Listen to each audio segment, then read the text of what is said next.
غداری کی اور شہید ہو گئے۔ اس کے بعد جو ہے کسی امام نے کوئی محنت نہیں کی حکومت کے سامنے ڈٹ کر اور کوئی مقابلہ کرنے کا ارادہ نہیں کیا، لہذا حکومت کا سوال ہی نہیں۔ تو ہمارے نزدیک 12 اماموں سے مراد وہ نہیں ہو سکتے، 12 حکمران ہوں گے کلہم قریش من قریش، جو سب کے سب قریش میں سے ہوں گے۔ تو یہ ہے اصل میں اس خلافت کے بارے میں اب چند باتیں نوٹ کیجئے۔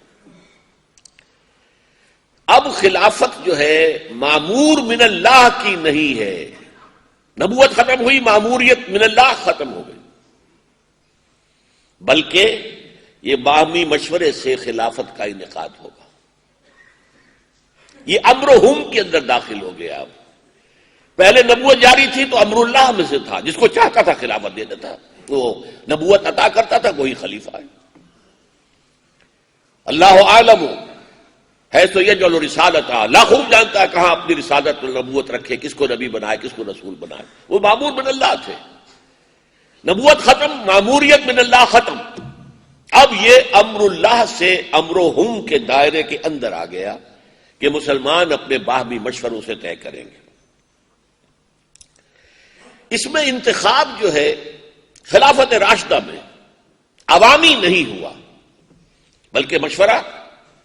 جو بھی ارباب حل وقت تھے، جو بھی انصار اور مہاجرین کے بڑے سردار تھے، انہوں نے جو فیصلے کیے ہیں اسی کے مطابق معاملہ طے ہو گیا۔ نمبر 3، یہ بہت اہم بات ہے، نوٹ کیجیے۔ یہ جو آج ہمارے تصور ہے کہ ریاست کے 3 ستون ہیں، لیجسلیچر، ایگزیکٹو اور جوڈیشری،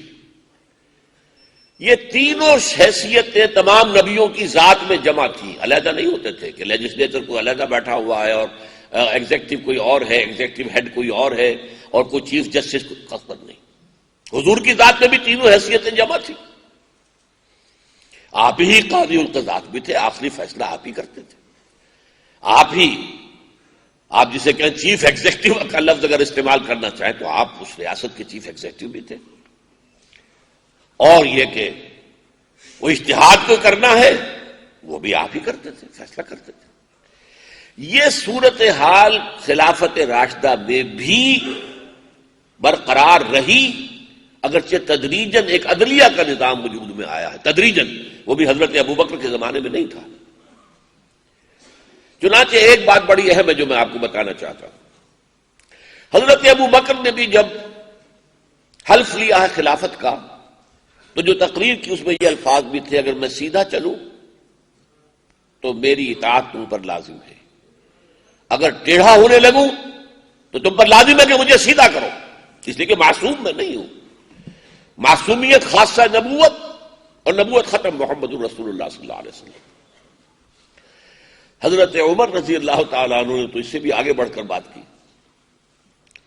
آپ نے جب یہی تقریر اپنی جب حلف لیا ہے خلافت کا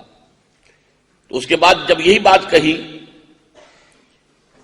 کہ اگر میں سیدھا چلوں تو کیا کرو گے، مجمع نے کہا آپ کی اطاعت کریں گے، سمعنا ونسمع ونطیع۔ اگر میں ٹیڑھا ہو جاؤں تو ایک شخص کھڑا ہو گیا، اس نے اپنی تلوار نکالی، ہم اس سے سیدھا کر دیں گے تمہیں۔ اور اس پر حضرت عمر نے اللہ کا شکر ادا کیا، ناراض نہیں ہوئے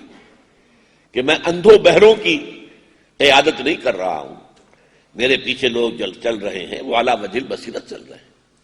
وہ میرے پر تنقیدی نگاہ بھی رکھیں گے، تو اس پر اللہ کا شکر ادا کر رہے ہیں۔ لیکن کوئی ادارہ وہاں موجود نہیں تھا کہ جو خلیفہ کی رائے سے اختلاف کر کے اور پھر وہاں اپنی بات منوا سکے۔ کیسے سیدھا کریں گے؟ یا تو پھر وہی تلوار والی بات آئے گی، یا تو فساد ہوگا، خوریزی ہوگی، گردنیں کٹیں گی، لیکن کوئی ادارہ، کوئی انسٹیٹیوشن، جیسا کہ آپ کو معلوم ہے کہ حضرت عمر کو بھی اختلاف تھا حضرت ابوبکر کی اس رائے سے کہ جو مانعین زکوٰۃ ہے، زکوٰۃ دینے سے جو انکار کر رہے ہیں ان سے بھی قتال کیا جائے گا۔ حضرت عمر نے عرض کیا امیر المومنین ذرا مصلحت سے کام لیجیے، ایک تو لشکر جو اسامہ ابن زید کی سرکردگی میں حضور نے تیار کیا تھا آپ نے وہ بھی بھیج دیا روم کی طرف۔ مسلمانوں کے دل اس وقت جو ہیں مجروح ہیں، حضور کا انتقال ہوا ہے، مسلمانوں کا مورال بہت ڈاؤن ہے، آپ نے وہ لشکر بھیجا، ٹھیک ہے، آپ کی دلیل یہ تھی کہ جس لشکر کو تیار کیا ہو اور جس کا علم باندھ دیا ہو محمد نے صلی اللہ علیہ وسلم، میں کیسے اسے کھول دوں؟ پھر جو یہ جھوٹے نبی کھڑے ہو گئے ان کے خلاف جہاد وہ آپ نے شروع کر دیا، وہ بھی ٹھیک ہے، اس لیے کہ تو مرتد ہے، جھوٹے نبیوں کو مان لیا۔ لیکن یہ جو مانعین زکوٰۃ ہیں ان کے معاملے میں ذرا نرمی کیجیے۔ وہ نرمی کیوں کہہ رہے تھے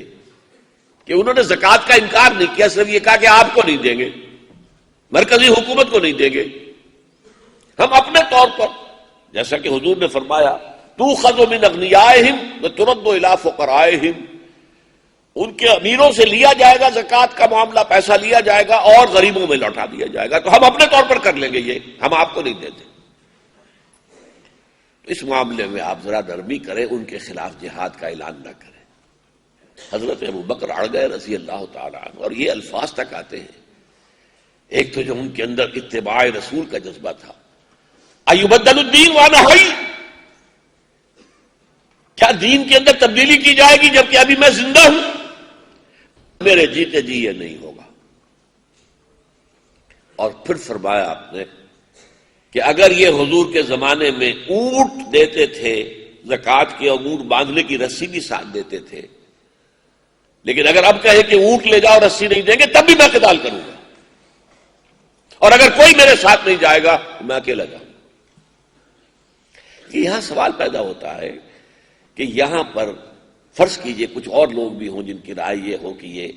اقدام صحیح نہیں ہے، تو کوئی ادارہ ایسا نہیں تھا کہ جہاں جا کر یہ بات کہی جا سکتی، اس لیے کہ اختیار مطلق تینوں چیزیں جو ہے، ایگزیکٹو ہیڈ بھی ہے، جوڈیشل ہیڈ بھی ہے، اور لیجسلیچر کا یہ ان کا اجتہاد جو بھی ہوگا، ابو بکر کا اجتہاد ہو تو اور کیا چاہیے، عمر کا اجتہاد ہو تو اور کیا چاہیے، اور اسی پر اجماع ہوا ہے، جس کو اہل سنت والجماعت اسی لیے کہتے ہیں کہ قرآن بھی شریعت کی ایک سورس ہے، سنت بھی ہے، اور اجماع جو دور خلفائے راشدین میں ہو گیا ہے، جو کہ عالم اسلام وحدت تھا، نہ کوئی فرقے تھے، نہ کوئی ابھی مسلک تھے، کچھ نہیں تھا، اور عالم اسلام ایک ہی تھا، تو اس میں جو اجماع ہوا اور وہ خلفاء کے اجتہاد پر اجماع ہوا، تو یہ بھی در حقیقت ایک تھرڈ سورس ہے، انڈیپینڈنٹ آف قرآن اینڈ سنت۔ اب اس کا تقابل کیجئے، یعنی اب خلافت جو ہے نبوت کے خاتمے کے بعد اب شخصی نہیں رہی، کلیکٹو ہو گئی، اجتماعی خلافت ہے مسلمانوں کی، مسلمان اپنے میں سے چنیں گے، مشورے سے طے کریں گے، نہ وہ مامور من اللہ ہوگا نہ وہ معصوم عن الخطا ہوگا۔ تو معلوم ہوا کہ پہلا فرق کیا ہو گیا کہ شخصی نبوت سے، شخصی خلافت سے ایک اجتماعی خلافت وجود میں آ گئی۔ اب اسی کا تقابل کیجئے، ملوکیت میں کیا ہوا ہے؟ پہلے ایک شخص تھا، بادشاہ، ساورن، اس کے بعد ساورنٹی آف دی پیپل، تقسیم ہو گئی کہ نہیں؟ اب یہ کلیکٹو بادشاہت ہے دنیا میں۔ دینی اعتبار سے جیسا کفر وہ تھا ویسا ہی کفر یہ ہے، جیسا شرک وہ تھا ویسا ہی شرک یہ ہے، اس لیے کہ ساورنٹی تو صرف اللہ کے لیے، کسی اور کے لیے نہیں۔ سروری زیبا فقط اس ذات بے ہمتا کو ہے، حکمراں ہے ایک وہی، باقی بتانے حاضری۔ ساورن ایک ہو، ساورن 100 ہو، ساورن پوری 15 کروڑ کی قوم ہو، کفر ہے، شرک